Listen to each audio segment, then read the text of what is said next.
Kalau kalian cari HP yang performanya paling mulus, jelas HP ini nggak gue rekomen. Tapi gimana kalau kalian lebih pentingin kamera? Ini HP justru menarik dan kita bakal buktiin hasilnya. Dan ini untuk resolusi 1080. Terus pertanyaannya sekarang, baterai 6500 mAh ini beneran kuat nggak buat temenin aktivitas gue dari pagi sampai malam?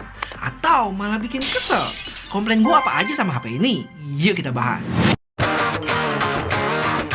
Good morning guys, kali ini kita sehari bersama lagi bareng Tecno Camon 50. Dan ada Pipi sama nyokap gua lagi di sini guys.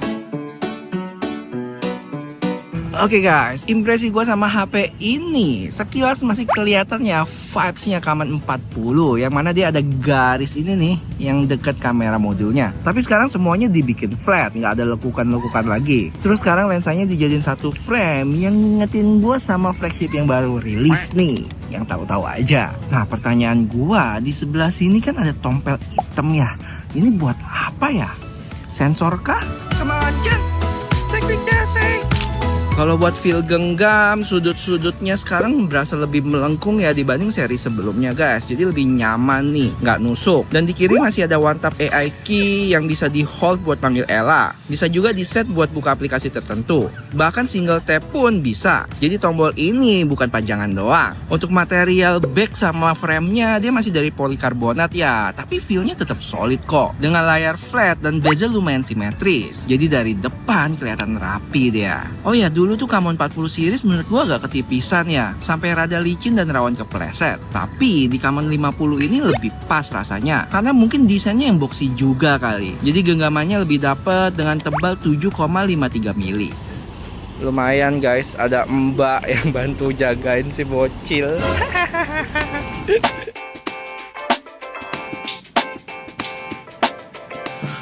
Oke guys, update dulu sebentar. Sekarang ada di jam 11.42.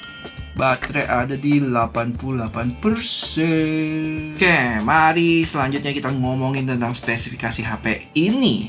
Yang mana untuk lengkapnya kalian langsung lihat di layar aja ya. Paling gue pengen highlight di sini upgrade apa aja yang ada dari Camon 40. Pertama dari layar dia masih 6,78 inch AMOLED. Tapi refresh rate-nya itu naik dari 120 ke 144. Di websitenya juga ditulis ya resolusinya naik ke 1,5K.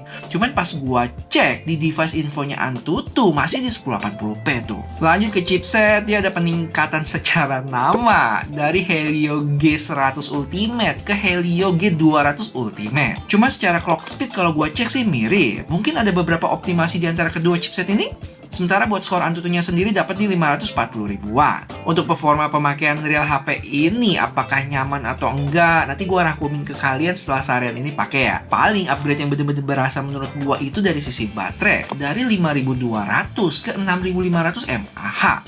Kenaikannya 1300 mAh tuh, itu gede banget. Tapi apakah kapasitas naik ini berimpact sama SOT-nya lebih gede? Sabar, nanti kita buktiin. Buat kamera masih sama, pakai 50 megapiksel lensa utama dengan sensor Lithium 700C, 8 megapiksel ultrawide sama 32 megapiksel selfie. Buat yang lupa, LYT 700C ini adalah sensor yang cukup spesial ya, karena ukurannya itu yang gede. Jadi lebih bisa banyak nangkep cahaya, terutama pas low light. Bahkan sampai dipakai HP-HP di kelas harga yang lebih tinggi, misalnya Xiaomi 14T ataupun Samsung S25. Terakhir buat IP ratingnya dari IP66 di Camon 40 ke 68, 69, dan 69K di Camon 50 ini. Oh ya, Camon 50 ini datangnya berdua sama varian Pro-nya. Untuk perbedaannya itu, dia cuma ada di layar yang curve dan ketambahan lensa telefoto 50 megapiksel. Sedangkan buat spek lainnya mirip dari ukuran layar, chipset, kapasitas baterai, dan lain sebagainya. Dan akhirnya kita keluar lagi jam 12:30 dengan baterai ada di 85%. Untuk tingkat kecerahan udah termasuk cukup jelas dalam kondisi outdoor, walaupun pas terik gini mulai samar-samar layarnya.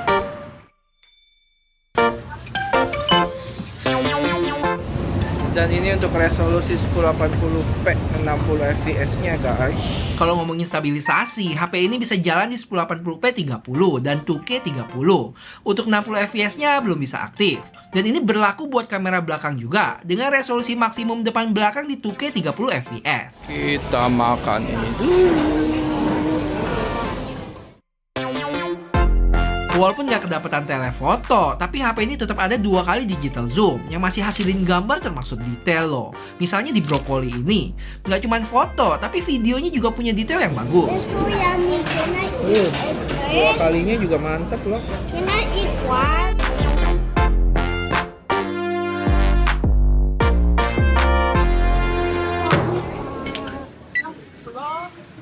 Terus buat yang kepo, apakah bisa pindah lensa ke ultrawide saat recording? Untuk kondisi ini, kalau dilihat sih nggak bisa guys. Tapi ada triknya, yaitu kita mesti matiin stabilisasinya dulu ya, baru rekam dan bisa pindah lensa tuh. Walaupun ya stabilisasi di videonya jadi nggak ada.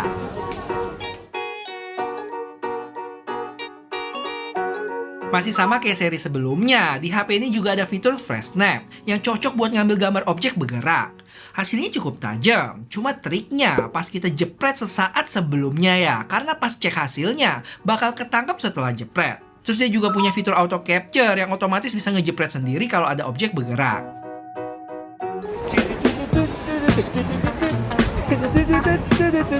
Turis-turis ini lagi mau makan es roti Singapura.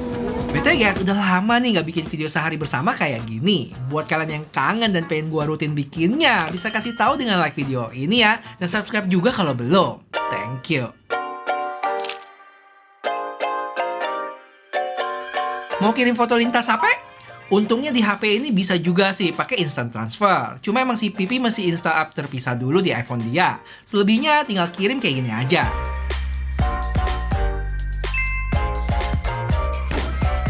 Oke guys, kalau ngomongin software, HP Tecno ini pakai iOS 16 ya, Android 16 juga. Yang punya tampilan UI dinamain Glow Space, jadi ala-ala kaca gitu. Terus ada banyak juga pilihan AI wallpaper yang bikin foto kita jadi versi kartun, doodle, sampai efek 3D. Habis itu dia punya yang namanya Dynamic Port, yang konsepnya sama kayak Dynamic dan Island-Islandan di HP lain. Kalau gua sendiri sih kepake hal buat yang simple, kayak lagi denger lagu terus pindah-pindah app, tapi kontrol musiknya tetap nongol dan gampang diakses. Oh ya, buat transfer foto kayak ke HP lain atau iPhone juga bisa, kayak tadi gue lakuin ke si Pipi.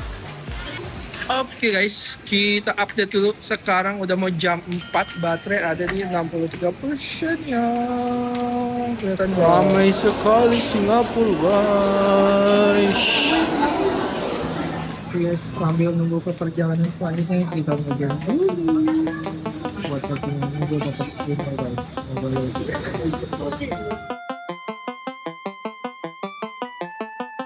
Oke guys, jadi tadi baru aja kelar main Mobile Legends sekitar setengah jam dan baterai berkurang sekitar 6% ya. Yang so far pengalaman mainnya cukup nyaman overall. Tadi itu ada beberapa kali frame drop tapi masih oke lah.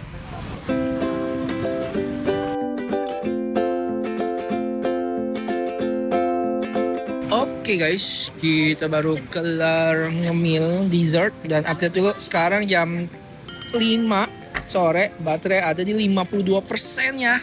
Dan kita lihat berapa SOT-nya. 4 jam 27 menit. Apakah kalau kali 2 bisa dapat 9 jam SOT? Kalau ngomongin hasil kamera di HP ini, bukan dilebih-lebihin, tapi hasil fotonya udah mendekati atau bahkan nempel sama HP kelas atas. Punya detail tajam, warna nggak lebay, dan buat foto orang, hasilnya kelihatan cakep dan natural. Contohnya, foto angkel es krim ini, kondisi ini sebenarnya backlight, belakangnya cukup terang, tapi exposure-nya masih rapi tuh. Sementara area yang harusnya gelap, kayak bagian muka si angkel, tetap keangkat dan jelas. Ini mantep sih. Foto selfie-nya juga surprisingly oke. Sementara buat video, buat gua sih oke aja, sesuai sama kelas harganya. Tapi pertanyaannya, kalau malam gimana? Sabar, kita tunggu gelap dulu. buset, rame banget, kayak lebar. Kayak lagi di Monas, Rame ya? rame orang Indo. Kayak waktu aku masih kecil, aku sering piknik di Monas sama papa mama. Kita mau ngabuburit dulu guys.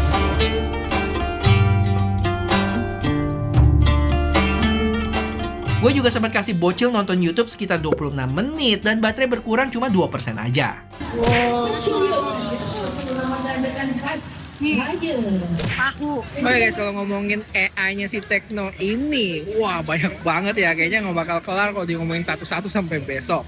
Paling sempat gue coba hari ini dan cukup menarik itu pertama ada si Ella ya, asistennya si Tecno. Jadi tadi gue sempat tanyain dia tentang Ramadan Bazaar dan dia jawabnya cukup akurat loh. Terus gue juga sempat salvok sama segitiga di samping Ella ini dan ternyata dikasih beberapa jenis AI dong dari DeepSeek sampai Grok. Cuma gue belum telusuri lebih lanjut sih. Tapi yang bikin Ella ini spesial, dia punya fitur yang nggak dipunyain kebanyakan HP lain. Contohnya AI Image to Video Generator yang bisa bikin video kita gerak sesuai deskripsi. Cuma generate-nya terbatas ya, bakal di reset per minggu gitu. Beda ngomongin Ella, pas startup HP ini, udah kayak diajak ngobrol nggak sih? Waktu mau input bahasa dia tanya, apakah Anda berbicara Indonesia? Berasa lagi PDKT aja sih. Bukan hal baru, tapi tetap unik aja. Karena jarang ada HP yang bikin startupnya seinteraktif ini. Selebihnya masih banyak lagi fitur-fitur yang bisa dipakai keseharian ya. Kayak misalnya ada ya writing, translate, dan lain sebagainya. Termasuk circle to search-nya Google.